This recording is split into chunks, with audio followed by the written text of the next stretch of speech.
That's not the time. All right. Well, hello. Oh, Welcome to our conference about representation and storytelling. Today, we're going to have a few speakers that are going to talk about specific different topics that they are experts in the field of. And yeah, we're going to start now with Josephine. good to see you.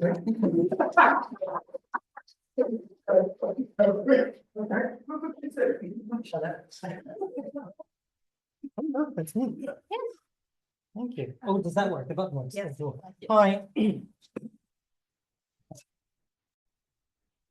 So, what am I looking here? There's the online presence. Wonderful.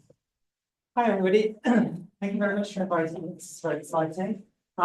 It's always really difficult to be the first one to talk on a topic like this.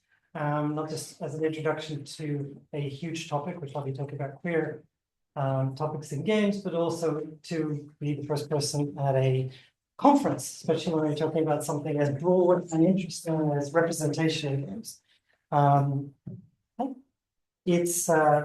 It's a little bit intimidating and at the same time very exciting. So I want to thank you very much. I also know that there's been a bit of a schedule change. So I had planned to talked for a very short time and then allow for questions, but now I've got more time. So if there's some vamping and nonsense, then you know what that's about. It's not just me normally being like it's I'm trying to yeah. Okay, so yeah, this is me. All right, queer in games. This is again a very interesting topic to approach as a conference paper. If I was teaching this topic, I'd teach it in a different way. As a conference paper, it's slightly different because I will try to present an introduction to a very large theme and then narrow it down to kind of what I'm doing and my interests and the questions that I focus on. So I'm going to try to very quickly do that horrible thing, which is summarize a hell of a lot of text into a very short space of time and exactly one slide. And that slide will appear in a moment. The first slide, however, was this slide, which unfortunately has been spoiled by the conference organizers by actually introducing me, which is great. And also because most of you already know who I am. But just in case you don't, because we are also being televised to the world, my name is Josephine Baird. I am a researcher and lecturer here at Uppsala University. I'm also doing a PhD, finally, again, thank you, technically at the University of Tampere, and with any luck, that'll be finished at some point in the near future. I won't spoil what the topic is, that's for the end, but that's me as an academic. Otherwise, I've been a game designer and a game design consultant, specifically in areas of narrative and storytelling. Usually people bring me in to talk about how to represent queer characters and gender diversity in games. That was my start out. And then after a while, I ended up designing things myself as well. Otherwise, I've been a screenwriter and an actor and an author, both in nonfiction and fiction. So I have a huge interest in representing work not only from a scholarly background, but also from a creative one. My work started very much in the intersection between the two, and I tend not to make any distinction between art and science in that regard. It's a philosophy of mine. And also happen to think, shock horror, that games are political things and that we need to consider them as social objects. The games are both a product and producer of culture at the same time. And I've also been a visual artist, and that's my drawing of me. Right, representation in games, specifically queer representation. It's my contention, and not just mine, there are other people who agree with me and have written better about this, but that in media theory, when we think about queer topics, we almost always start with one question. Is there any queer representation in that thing? So when we talk about film theory, for example, the start question when it came to queer topics was, is there any? And usually the answer would be, no, there really isn't, for the most part. In most mainstream, especially in my context, Western European and American cinema, I know about at that time when I was studying media theory, mainly the question was, are there any? And the answer was no. Or if there are representations of queer characters and queer storylines, they tend to be extremely stereotypical. They follow a very particular narrative structure, and they're almost always non-positive. An excellent resource for looking at the ways in which this works in film theory is The Cellular Closet, which is both a book and a documentary by Vito Russo. It's an excellent analysis of the ways in which queer characters, especially used to be and still are, represented in terms of especially Western narratives of queer characters. The examples they gave would be queer characters are often presented as liars, not positive, and they generally die at the end and have a miserable life, right? And if we can think about games, unfortunately, very much the same theme was present. Some of the earliest examples of queer theory as being applied to games are by writers like Adrian Shaw and Bo Ruberg, who analyze this in terms of what used to be there. Adrian Shaw did an excellent, and colleagues did an excellent set of studies where they literally go through games and try to find out how many queer people exist in those games and kind of what generally they were doing. But theorists like Bo Ruberg will then go on to tell you that games should be considered as potential sites for resistance to those narratives. It doesn't have to be that way. It shouldn't necessarily be that way. In fact, actually, games themselves could be a medium to critique the very representation that's been problematic in them. This year. And I'd really like to talk about that, and I will come to that. But the very first thing I would ask you, because it's almost always the second question after this one, is, well, if there isn't any representation, perhaps we should have some, and even better, we should probably have good representation, right? So it's almost, it makes sense, right? If there isn't any representation, or if it's there, it's usually bad. The answer should be we should have good representation. That would be good, right? That would be better. So my question to you is, what is good queer representation in games? What does it look like? Is it just to be included? Is that good? Is that positive? What does it look like? What should we strive for? Should it be queer characters in games shouldn't be miserable? They should have good lives. They should have good endings. They shouldn't die at the end. They should be happy. They shouldn't struggle. The story shouldn't always be about how miserable their lives are and how awful it is, or they should never be a villain, right? Because queer characters are almost cast as villains and naughty people who are bad and causing terrible dismay. They shouldn't be doing that, right? They should just be happy-go-lucky, wonderful people. Is that good? I see shakes of heads. I know where we're going with this. Yes, I'm belaboring the point for comedic effect. I told you it was an actor. Okay, so if good isn't necessarily purely positive, what about accurate? Should the representation instead be accurate? Should it pertain to real life? And what is real life anyway? Does that mean gritty, like as in real existence? Okay, so now we should have characters who are queer, aren't always the villain and aren't always horrible, but they can be miserable because real life can be miserable, and they can be miserable because there's homophobia and transphobia in the world, and maybe they can deal with that, but maybe they shouldn't have to die at the end, or I don't know, should it pertain to real actual events? Should we represent history? Should we have a Stonewall the game? Should we have, and what would that do anyway? Who does that help? Is that good? Is it, and how do we figure out it's accurate anyway? Like, what is accurate representation? Would I literally have to tell someone's story in the game to be accurate? What elements of queer life would make that true? Accurate is tricky, is my argument. So before we come back to that idea, what about analogous representation? We are in an artistic field, after all. Art doesn't represent reality.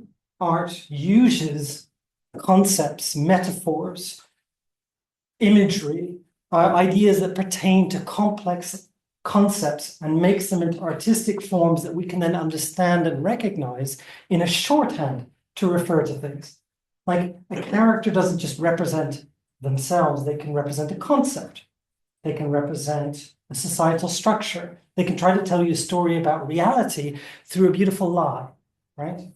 That's the Alan Moore quote, I think, from V, right? We tell the truth through lies. That's what artism is. Art is really about, right? So we use analogy. We use things that stand in for other things because accuracy is impossible to reproduce. And anyway, that would probably be the news. And the news isn't accurate anyway. That's pure fiction. So like, maybe we use art.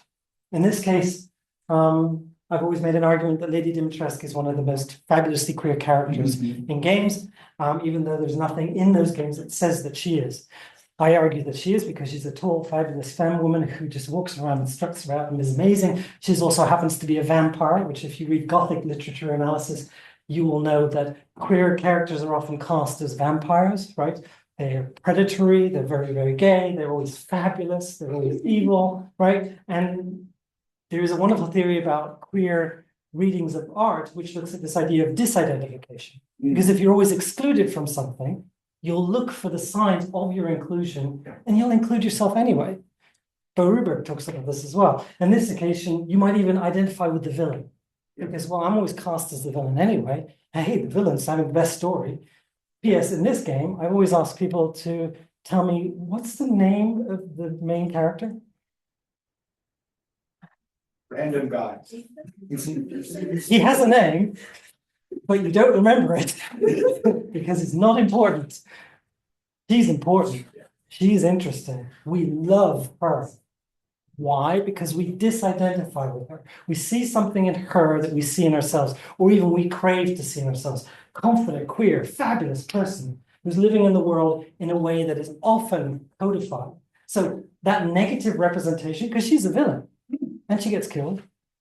Spoilers. She's killed. It's violent, it's awful. I'm shocked. I'm terrified. I'm totally upset. But she's not positive. She's not accurate. But she is there. And she does speak to us. So could representation of queer identities and queer desires be analogous? Could it be metaphorical? Could it be done by accident? My guess is that the designers did not expect this character to be seen as queer. They did not even expect them to be that popular. Yeah. Little did they know. What about authentic then? It's not accurate. It's not really real per se, but it still speaks to us.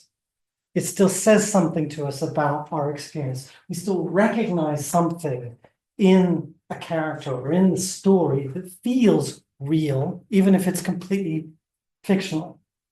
Here's Lev from The Last of Us, who is in a story that is post-apocalyptic and quite unreal. We'll see, right? Future, but you know, it's supposedly unreal, but it has a very real story that's actually quite tragic and awful, and yet at the same time is perhaps the most sensible character in the whole game, and has a real growth, a real arc, a real complicated story. Something is compelling, something that I look at and I look at that character and go, it says something to me. It feels authentic, doesn't feel real. It's not an analogy. It is literal. This character is trans. They are queer. So what is authentic? What is that? Is that compelling? Is that what we're actually looking for in queer representation? And is it just a story that feels that way? And then the last aspect of this kind of question in terms of representation that I usually come to is this idea of agency. What feels authentic and positive and good and analogous and realistic at the same time as something that makes us feel like it speaks to us? And usually I would say it tends to fall into this area. One of the problems with Lev, the character that I just showed you, is that that character is a side character. In fact, one of the problems with queer representation in games, and you'll read about if you look into this topic, is they'll say to you, and I'll say to you as well, that most often these characters aren't the main character. They're usually a side character. And especially up until very recently, they were a side character that was very easy to miss or had a very short period. Or my favorite trope, the character would come onto the screen and say, "Hi, I'm queer." Yep. Yeah. Right? Thanks for telling me. And your story is? Oh, I have a quest for you. Right? Do that quest, come back. Quest is complete. And by the way, I'm queer. Quest finished, right? You can think of examples of that, or characters who are queer, but you can only find that out in the supplementary material, which is very easy to exclude from anything. Overwatch, for example, would be an example there, right? So these characters are side characters. Well, they're definitely not the character you play, except for when they are. Very rarely the character you play. And does that represent us? Does that represent queer experience by giving you the opportunity to create agency, or even games that allow you to create characters? I didn't include a picture of like a Baldur's Gate character that you create yourself, right? A character creation that allows you to incorporate your queer identity, which is a very new thing and a very rare thing. I used an image from the first slide was an image of Dragon Age Veilguard, which has a character creator which allows you to stipulate yourself as non-binary, for example, or even as a trans character, which is very rare. Even Baldur's Gate doesn't allow you to do that, where it's like, no, I am canonically trans. It's very, very rare. Doesn't happen very often at all. In fact, I could probably count on one hand of the games I know of, including indie games, where you are a canonically queer character. Yes. Right? Celeste, JJ McField. Eight in space. Yeah. Coffee talker. There you go. Yeah. No, there's one more. Nice. There you go, 100. Or if we go on to itch.io, we find all the tiny little games, right? Is that good, accurate, authentic representation? Yes? No? So here we come back to that argument about what Ruben was saying. Their argument, which I find really compelling, is that actually all games can include queer agency and queer identity, even if we're not included at all. Absolutely not at all. Their example, which I steal often because it's amazing, but I always mention it's theirs, is Octodad, which is an exceptional game in which you are a octopus who, for God knows why, not really explained, you find yourself in suburban America and your job is to hide that you are an octopus. You are not allowed to be found out that you're a sentient octopus. Okay. So what you do as an octopus is go, I will be a dad. That's what people do, right? So what do dads do? Dads wear suits all the time without context. Yep. They wear suits. They do dad things like mow the lawn, right? That's it. And they work in offices. That's what that sort of dad does. And the game is designed that you're an octopus, your limbs flail everywhere, and interactive quality is such that it's absurd. It's very funny, right? Like, oh my God, this octopus is trying to mow the lawn, and this is what's happening. And you have this little meter at the top which says suspicion, right? Whether you're doing this correctly or not will determine whether or not you can hide yourself as Octodad. But Ruberg says, well, doesn't that look an awful lot like trying to pass?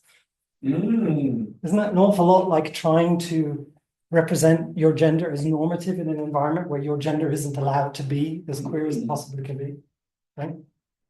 Now, if you think of it this way, all games can be queer. We start to consider what we as players bring to them.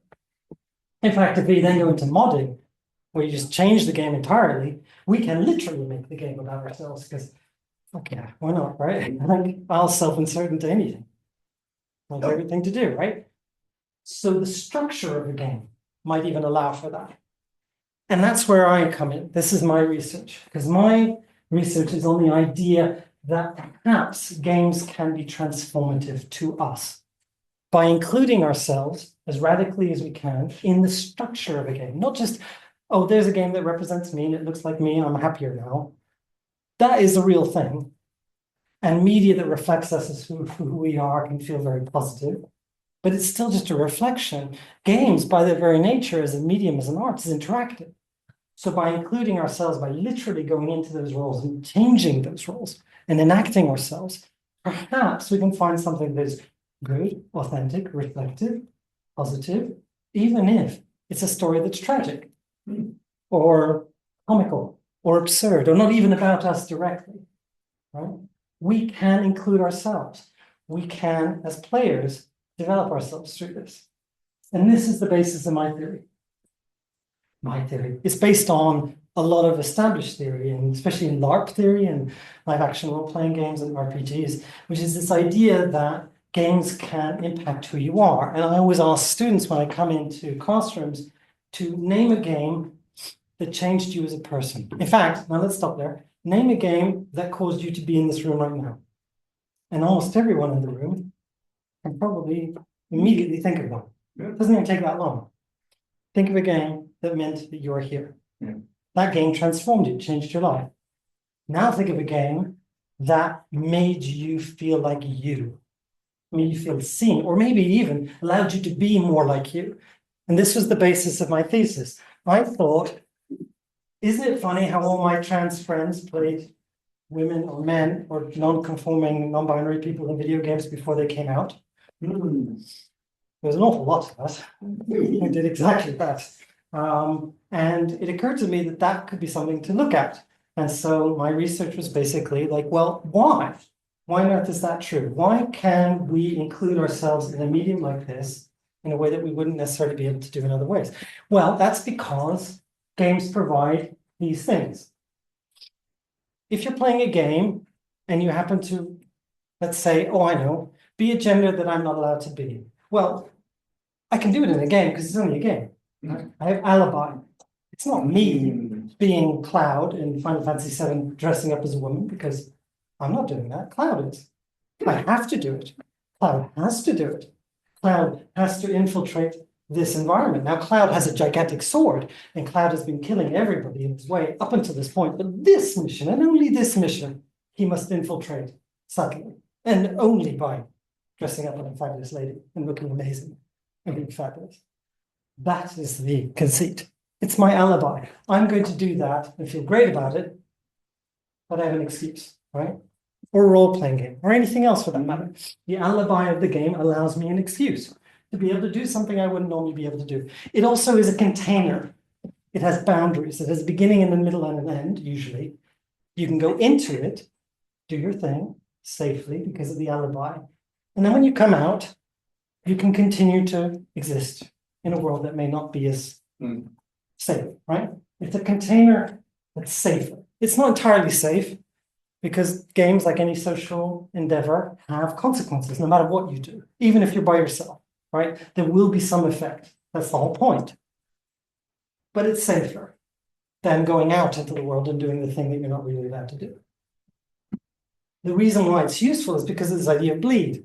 Bleed is this concept that an experience in a game can cause you to change when you're outside of that game. An effect can bleed out of the game. I go into a game and I'm a World of Warcraft player, I'm not, but I used to be. World of Warcraft player, and I don't think of myself as a leader, but I can lead a raid of 40 people to defeat this amazing boss. Maybe I am a leader. Maybe all that organizational skill of getting 40 random people together in order to actually achieve something might actually be considered to be organizational skill. In fact, practicing it in my safer container of play where the consequences aren't as bad allowed me the alibi of believing I could be a leader. And because I did it there, now I can do it in my job or my social action or in my group. I can now do that. That's bleed out of a game. If I experience the gender that I really am in a game, and I tried it out there and it was good and it felt good, maybe I can now try to do it somewhere else because I have that confidence, right? In fact, actually, we know that there are lots of communities around games. So maybe I could find a safer community within a game, go to them and continue to practice, right? I didn't put up the community here, I forgot. That's another element. And whilst you're in that game, in that container, being who you believe you are and feel you are, you'll be recognized for that person. You'll even be validated, right? Somebody sees you for who you are in the game, says, I recognize you, I see you for who you are. That is a huge element of being, psychologists would tell you this. The validation is one of the most crucial elements of feeling like you exist in an environment and are considered valuable and valid, right? The University of the Completely Bloody Obvious will tell you that somebody is saying, yeah, I don't think of you as an awful human being that doesn't exist, is positive for your mental health, right? That is something that can happen in a game because of the alibi and the safer container of play, and then help you bleed out that sense of recognition and validation into real life. This eventually, and the whole point of this is that it gives you an opportunity to explore. Just think of something that you wouldn't normally be able to do in any game. And you can do this in any game. World of Warcraft is stunningly queer, depending on where you go, and provides you the opportunity to role play, for example. It was not designed for this purpose, but it could be. Final Fantasy VII was not designed to allow for the queerest moment in all of video gaming in 1997. But in the remake, oh my God, is that particular scene gay? I was amazed because I thought, okay, I played the game in 97 because I'm that old. And then when the new version came out in 2000, I want to say 2020, Yeah. I was like, oh, they're never going to go for it. They're never going to include that. Oh my God, it's the gayest thing I've ever seen in my life. They realized what happened. So that's another form of gay, by the way. It allows you to explore.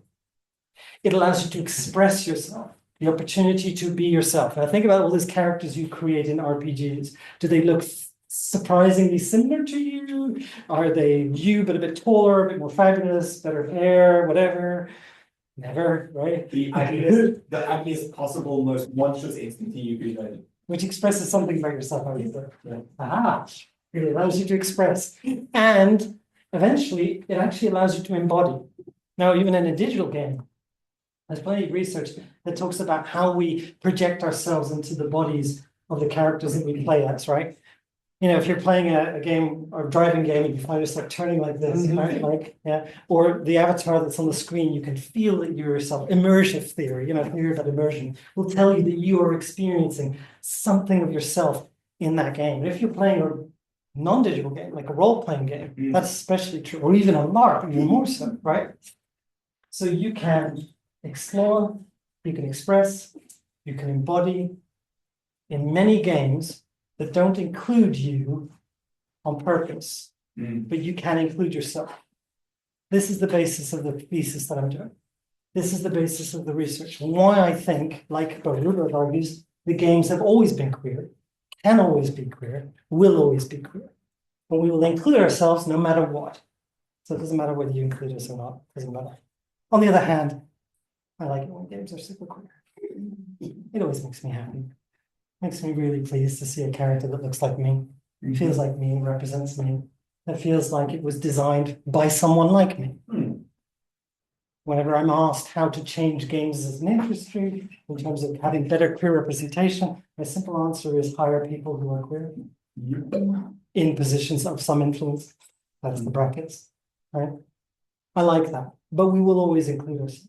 And the medium is interesting because it allows us to include ourselves in a very specific way that we're often excluded in everyday life. I put a citation at the beginning from GLAAD, which is the organization that looks at media and gay and lesbian, transgender and queer now, representation in American media. They stuck very much usually to film and TV. For the first time, they did a games report in 2024, and I was very, very pleased that they basically provided a huge statistical sample that made me feel right, because I've been writing about this for 3 or 4 years now, and their statistical analysis was queer people play games to see themselves, and even if they're not included, they want to express themselves and they see it as a safer space. That's why queer in games is always a thing, even if they're not obviously included. I don't know how long I've gone. I think that is finished. Ray has a question. Chocolate. I always have to get it started because no one else does. Oh. So since we're speaking of the spectacle of the other, which is like a bit of a spoiler of what I'm going to be doing, I wanted you to maybe elucidate a little bit more on why people often queer code horror as a genre, and also why it's so appealing to the queer experience. Right. Yes. Again. Speaking of maybe domestic. Yes. No. That's a really good example. Yeah, like I said, this is a huge topic that I've tried to summarize very quickly. So I apologize for murdering whole swathes of research. There is research, especially on Gothic literature, Gothic film, and Gothic horror, that will tell you, and again, from the Celluloid Closet, this is also an excellent resource for this, that will tell you that one of the ways in which queer stories have been told, especially when they weren't allowed to be overtly told, is through fable. and through metaphor and analogy, right? And especially this idea that the queer subject is horrific, right? They are dangerous, they are predatory, they are scary, and therefore they should be considered as such. And so the best and easiest analogy would be to make them a literal monster. Yeah. Right? And one of the classic monsters is the vampire. Right? The vampire is often, well, the vampire was originally, well, depending on what theory you look at, but if you look at like the aristocratic vampire, it was usually considered an analogy of the evils of capitalism and of the bourgeois and not even capitalism actually, sorry, of aristocracy, right? And the vampire is the evil lord who literally drains the subject of their life force. Yeah. Right? I mean, it's not too difficult to see the analogy, right? But the Lord was always foppish and ridiculous and overdressed and absolutely absurd, right? Whereas the normal people of the real hardworking normal human beings who are perfectly normal and valid, they're dressed normally, orange and grey and etc. Because they are normal. But the foppish, ridiculous Lord who is supposed to be reviled is cast as fabulous and effeminate and non-masculine and non-normative, right? So that's the negative portrayal. That's the constant portrayal that usurpers, and there's lots of different versions of this, but the vampires are really obvious. Then, if you are a community that is often cast as the villain, whether that be in art or reality, one of the quickest ways, this is a short, dopey version of this, one of the quickest ways to incorporate yourself or to see yourself in that work is to say, well, fuck it, I am the villain. Be gay, do crime, right? Right? Yeah, I mean, there's a reason why that is an expression. It's because, well, I'm the villain anyway.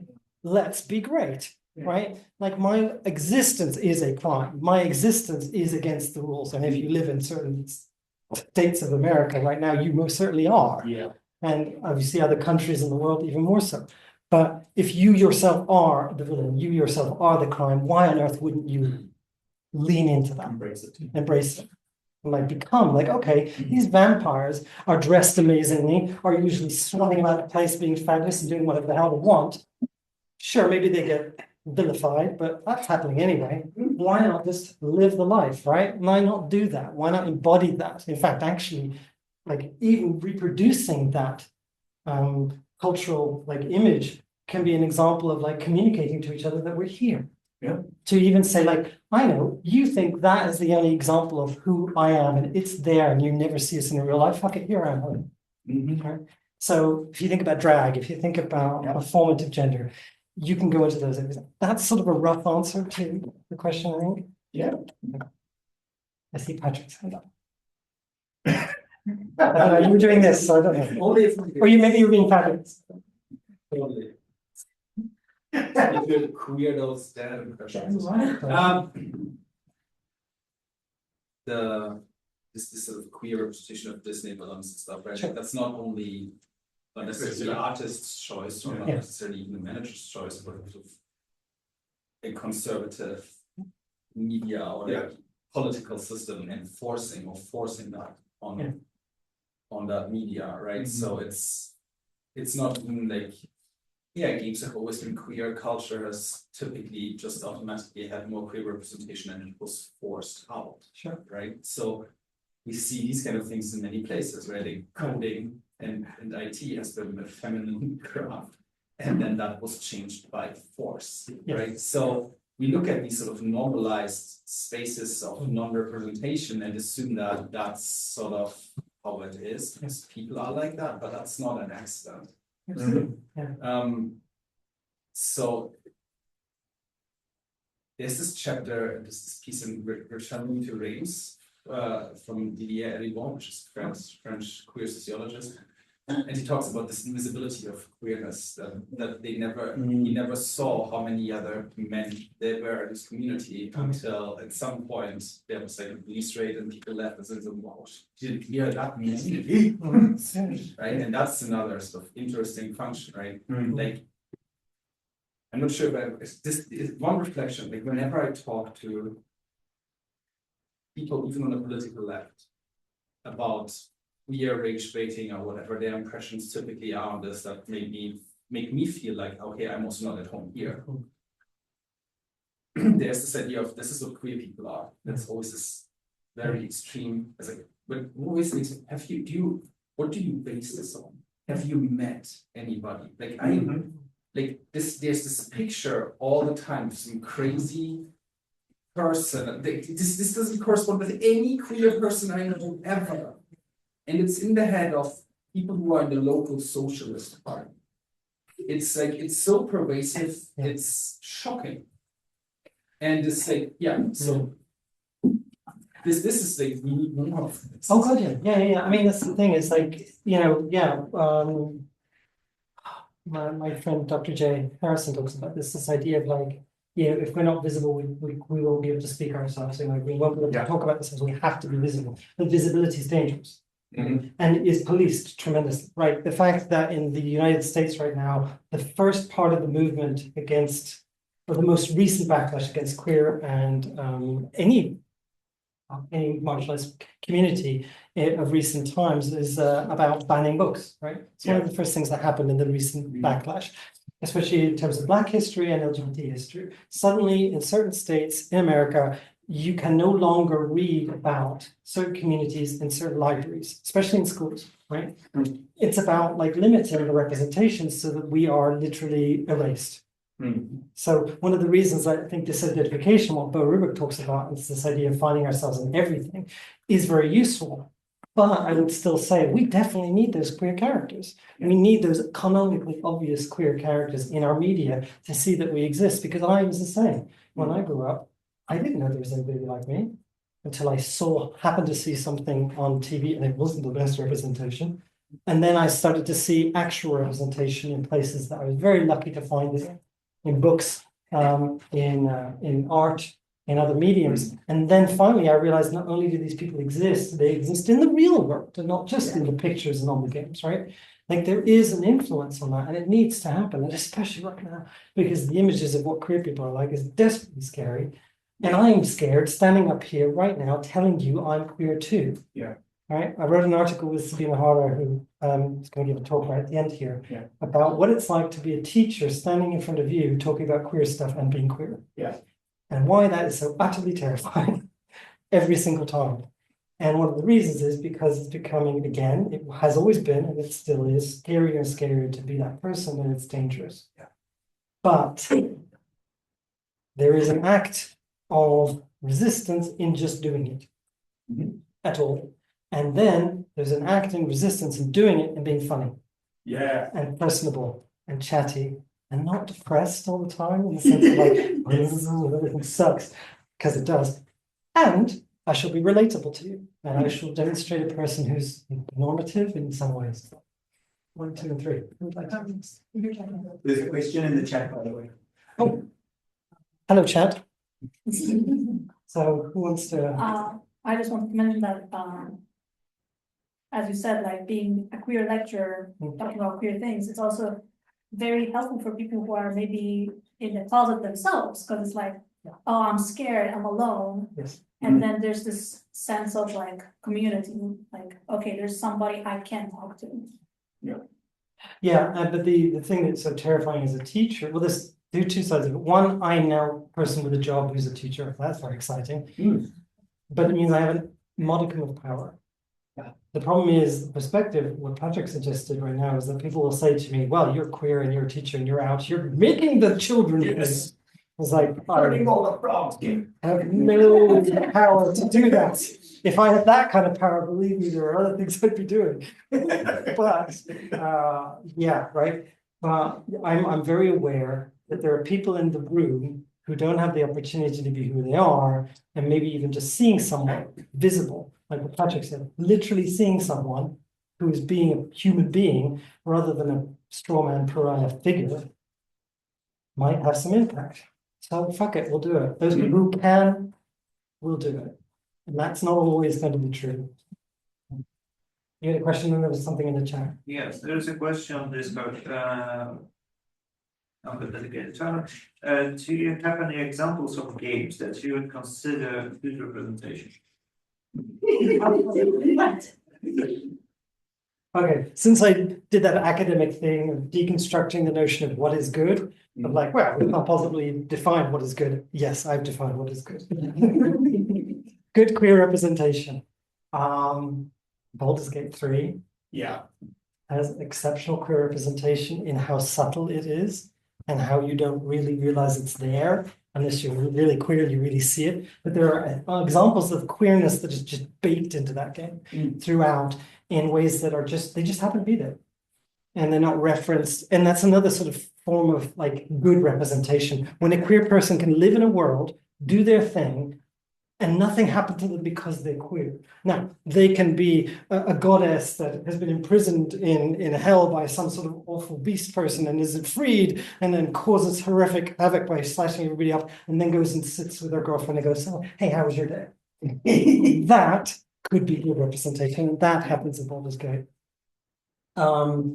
Games like Knife Sisters and the other game that's coming out from Transcenders Media, I can't remember they've got a new one coming out where the character is canonically non-binary and has a life that's impacted by who they are, but also about what's going on. Feels very authentic. Those games are really cool. The Missing J.J. McField by Accident is an excellent trans narrative. And I happen to like it very much. I've written about that too. I have an article about that game. Gosh, from Dragon Age Veilguard is a fascinating representation of non-binary. It's one of the first times I've seen a character come out in a game and that be part of her narrative, their narrative, their changes, depending on what your reaction to them is. It's the game's writing has been challenged on a lot of levels. Yes. I think that is partly due to its process of being made. There's a story there, but it is a very good and interesting representation of something that very rarely happens.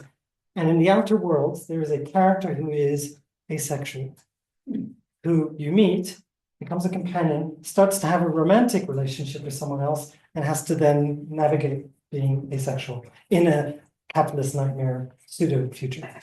So there you go. There's a few more. Celeste, but I'm hugely biased. Yeah. One and then you have to tell me when I'm done for time. So I was just seeing Frisk on the screen, Yes. and I was wondering if you feel like optional queer representation is a good thing or a bad thing. Is it more inclusive Right. or muting? Very good question. This is a debate that's happening. Optional queer represent the idea that I can create queer representation in the game. Like I was saying, if you create a character in Baldur's Gate 3, I can make them queer. I can make them trans. Even in Cyberpunk 27, although it's you can make yourself a trans character technically, sort of, not really. You could optionally include yourself. And the interesting thing about Baldur's Gate 3, even though I said it has great queer representation, whenever you make other companions who you could romance in that game, everybody's pansexual, right? They don't have a stated preference. Funny thing that Cyberpunk 2077 does well, even though it does other things not so great. The companion characters that your character meets have sexuality. So if you come along and you're a feminine presenting person and you want to romance a particular man in that game, because I'm sorry, I'm gay.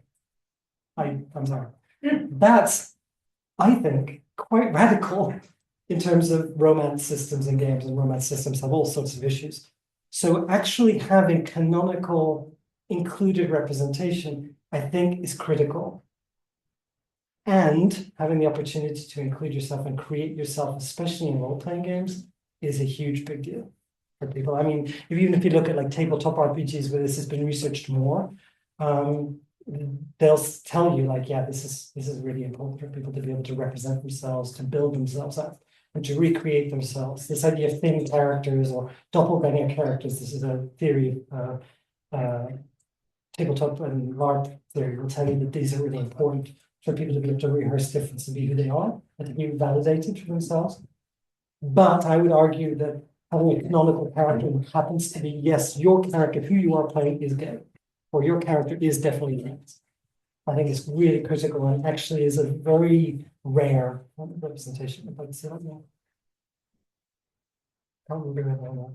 Yeah. Thanks for your impressive sharing. And I do have a question. I just want to share my understanding from my perspective. So I understand this the issue as a essential issue, because I find the being in the world, being in the world and being with others is quite suitable in this, because you also mentioned that we find part of ourselves in the futures, not just with the game characters, but also with the game design and make them. Yes. So I think this is a very interesting that we do not want to be understood as certain level of, and we do not want to understand others only as level, but we want to dig into their real existence. Yeah. So I think that's quite essential. And because although the representation topic is quite important, it is the technological issue, but the reason and the motivation why we want to have this understanding of this phenomenon is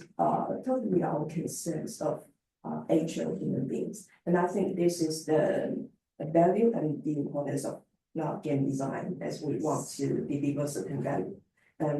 I think you bring this visible to us, and this is quite important as all the game design students, because this reminds us the responsibility and also the value of game design. And so thank you very much. Oh, thank you. That's a tremendous compliment. I really appreciate that. And I this is my passion and what I believe is that the debate about whether games are art hopefully is over. But when it comes up, and it did last year, I was sitting here with politicians and so are games art? And I'm like, yes, they are. It doesn't mean that all things are art, right? Are they artful? But are they good? Like I know lots of terrible films. Does that mean film and cinema is not art, etc., etc., etc.? But the idea of art, like in any medium, is about trying to understand ourselves on a philosophical level. Like I have a psychology and a philosophy degree because I'm obsessed about like what is a person? How do we express who we are? Social role theory will say that the ways in which you express yourself is dependent on the environment that you're in. The only way I know who I am is in relation to you and you and you and you. It's interactivity. That's what games are. So if we're going to try and study that idea, let's make a game. If I want to model society, one of the best ways to study it would be to recreate it or to create a game that I was talking to my character representation group just before this. We were talking about uncanniness, trying to create a character that doesn't feel right. In order to do that, you have to understand what's normative. So if you're going to create a character that's kind of odd and off and creates a sense of discomfort, you need to first understand what makes somebody comfortable. And what makes somebody comfortable is what they recognize and what they feel. Oh, I know what that is. I've seen that before. I feel good about that. I don't know what that is. That seems off and weird, and I'm not comfortable anymore. Right. And so recreating that as an art form, that's what we do. We paint, we create music to try and express that thing we don't really understand. And the other thing about queer in games, this could have easily been about anything in terms about identity. And I didn't mention the intersections that obviously happen across all kinds of aspects of identity. So yeah, I think it's a universal thing. Thank you very much for that. It was a lovely compliment. I see Patrick stand up and No, because you mentioned playing cards. Yeah. I want to ask, what is your thoughts about the representation in that game? If we leave out the horrendous narrative. what representation of what? In general? It's something like how they made the character the Dodge character. Ah, okay. Veilguard, I played it all the way through over the winter break. And I gotta say, I know people are dumping on it and it's kind of easy because the narrative is it's so cheesy. It tried. It tried. But you know what I love about it? It's so cheesy and so earnest. And everybody is, we must fight. What will happen to the world? Oh no. Good, evil, good. There's nothing in between. You know, it's so. It's a fable. It's if you think of it like a story of like a Disney epic kind of story, it sort of feels like that. So yeah, in that sense, the story is holy crap. It's so cheesy and just awfully earnest. But because of that, Hush being this literal non-binary, they start off by saying, I think somebody says, well, how do you feel about being a woman? And they say, oh, well, no one likes being a woman. And it's just like, wow, on the nose, right? But then they start going, well, I think I want to be they. Okay, great. It's very clunky and very kind of like, okay. And then like, and through this mission that's supposed to decide the fate of the universe and the world, they say, hey, I need to go see my mom. I want to come out to them, would you come with me? And in the middle of like, well, shall I go and fight the heart? No, let's go see your mom for dinner. So we go to dinner and sit down with her, and then it doesn't go very well. And their mom is kind of like, I don't really believe in the, it's like, now let's go kill some more dragons. And then you come back and go, oh, well, mom kind of came around at the end and actually kind of sacrificed herself, and it's kind of sweet. And Natasha's upset, but everything is cathartic and great. It's super cheesy, and yet I've never seen non-binary in a cheesy story like that. And so in a way, I'm like, Excuse me, what about JoJo's Bizarre Adventure? yeah. Okay. But in a game, in an interactive medium. Now, the interesting thing about Tosh is that you can have an impact on that stuff by reacting to them in different ways. You can encourage them to seek out who they are. You can discourage them to some degree. And so there are impacts. And so because it's so damn cheesy, I kind of love it. And I actually think it's really interesting to see that character in a cheesy fable to go through a process which is never really represented in games. You get it. Right? So my answer is, sure, it's fine. I like it. I like Dragon Age Final Card. It was a perfect cheese. And then I went and played something really depressing. I played 1,000 times Resist, which is incredibly intense and beautiful and really super queer, but really, really intense, all that identity and trauma and like, wow, oh God, it's super, it's David Lynch versus like Disney. Oh, and wow. It's just like, now I'm gonna play film cards because I just want everything to be black and white and everything's happy. They both have their place, I think. And they both can be read as positive and negative. Like I can watch absolutely terrible representations of queer identities and still find something in it. Because why the hell not? Why shouldn't it be mine? Like what is it, the ring? Why shouldn't I have it? Like, yes, it's a terrible representation. And I'm loving it. Who cares? Can't tell me I can't, right? That's the whole point of reclamation, right? Like taking back the thing that they were using to bash you with anyway. So if fairy tales are not supposed to be for us, and absolute cheese nonsense isn't supposed to be for us, we're supposed to be serious and worried about our identities. Fuck it, I'll have Dragon Age, sure. Yeah, which was a very nice answer. I will try to look the game in. Yeah. You can all have opinions, right? And not all art is for everybody in that sense of like, I prefer some things and other things don't. I love obscure, intense art as well, especially like, I think 1,000 Times Resist is, I haven't finished it yet, but it is exceptional. It's very, very dark and very intense, but I think it's very good. Games like that. This Bed We Made is an amazing indie game, which I think everyone should play, where you are a maid in a 1950s hotel, navigating, amongst other things, queerness at that time and place in the US. It is really difficult and very intense and really, it's dark, but it's very good. And kind of noir and silly at the same time. And so it using tropes that aren't necessarily positive or cheesy, if you deploy them right, can be exceptional. How am I doing? 5 minutes, second. I would like to have a comment, because you mentioned Baldur's Gate. Recently also playing this game, and I before I play this game, I have almost no idea what game is about. So while I'm experiencing it, I feel very surprised. I think it is a very interesting game. I feel like this is the game is very, very free. Like, and no matter what player did in this world, they won't be blamed. Like if they want to For example, the sleepless man or sleepless woman. And also you mentioned when you create your character yourself, you can choose both women's body and men's body together.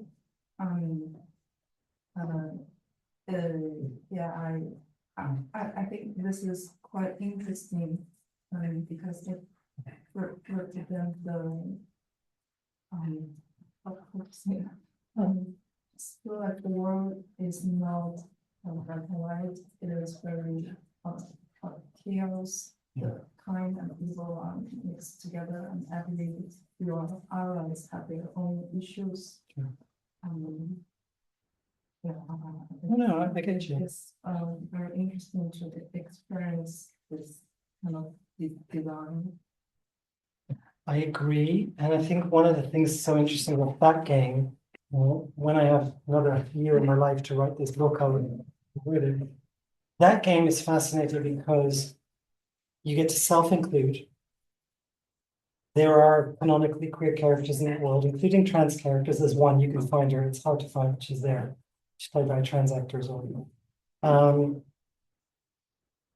If you talk to the people who designed it, they will tell you that they on purpose wanted to make sure that people felt they could include themselves in exactly the way you just described. And you're right, the characters are complex and they do a really interesting thing. The theory I'm working with right now is that each of the characters, the main characters you meet, the companions you meet, are stereotypes. They're all tropes of one kind or another, really strong tropes right at the beginning. You've got the barbarian who's kind of tall and tough and I'm good, right? And you've got the vampire who's very good, but very sexually avert and just, oh my God, I'm so horny all the time. Oh, wow. Right? And of course he's the rogue, right? And you've got all the characters and they all fit really neatly into tabletop RPGs, fantasy tropes. They're all tropes. But as the game goes on, each trope gets challenged. Every single one. The vampire, the only way to have a meaningful relationship with that character, and I'm going to spoil this, because I was shocked this happened. The only way to have a real meaningful relationship with that character is by defending his bodily autonomy. It happens later in the game. Someone is basically saying, I want this, he's a vampire, I want his blood, give it to me. And you're in charge. And he doesn't really know how to say no, because he's actually incredibly traumatized and he's never been given the opportunity to say no about his own body. So he's like, I don't know what to do. And your character can say, sure, have it. You get a huge stat bonus for your character. Or you can say no, piss off. And if you say no, piss off, later on, the story comes to you and goes, no one's ever done that for me. I don't know how I feel. No. So what and do we have to be together? And you can say, no, we're friends. It's like, okay. Cool. And so and I was floored, I took out a set of slides because it's just supposed to be a shorter talk. I had a set of slides which I've done for the other reason I took them out is because some of these students would have seen this. I do an analysis of Karlach, where I say, okay, on the surface, Karlach is a barbarian. She was sold into slavery, into hell. She is violent and fiery. You can't even touch her because she's on fire, and she's funny and that sort of thing. And if you then look at that analogy further down, she is covering up her insecurity with violence and being angry, but also with humor. She's very silly. She's constantly moving around, right? She's kind of making jokes with you all the time because she's a funny character. And the fact that she can't touch you is a point of real trauma. And then the next layer down is like, well, if I analyze her as having a communicable disease, having in fact, a terminal illness, she's dealing with this heart in her body that's killing her. Yeah. She's reacting like someone who's got a terminal illness. She has been traumatized to hell. She has huge amounts of PTSD, right? And it comes across in the way she acts. And her fidgetiveness and her inability to stand still and her inability to have a conversation where she's not joking with you, her inability to cope with some of the really bad decisions she's made in her life come across if you start analyzing the character more and more in terms of her depth. I think of her character as one of the best examples of PTSD in a genre which is obsessed with representing PTSD because it's constantly being represented badly. And Karlach is excellent. She doesn't say she has it, but everything in her character tells you she has it. Yeah. And it's represented interestingly and well. And I see it as something that I recognize in terms of theory and practice and personal experience. So that's why I think that game is so damn good. And you can just analyze it to hell. Because you can include yourself and it's there. And if you talk to the writers, they will tell you, yes, we meant it to be PTSD, which is really nice because that was an interview that came out last year. And I was like, oh, fuck yes. So, all right, that must be it. Thank you very much. I didn't expect to go this long, but I'm really glad I did. Thank you for including me. It's lovely. Thank you so much, Josephine, for coming and joining us. Oh, my pleasure. Anytime. Thank you so much. Shukran.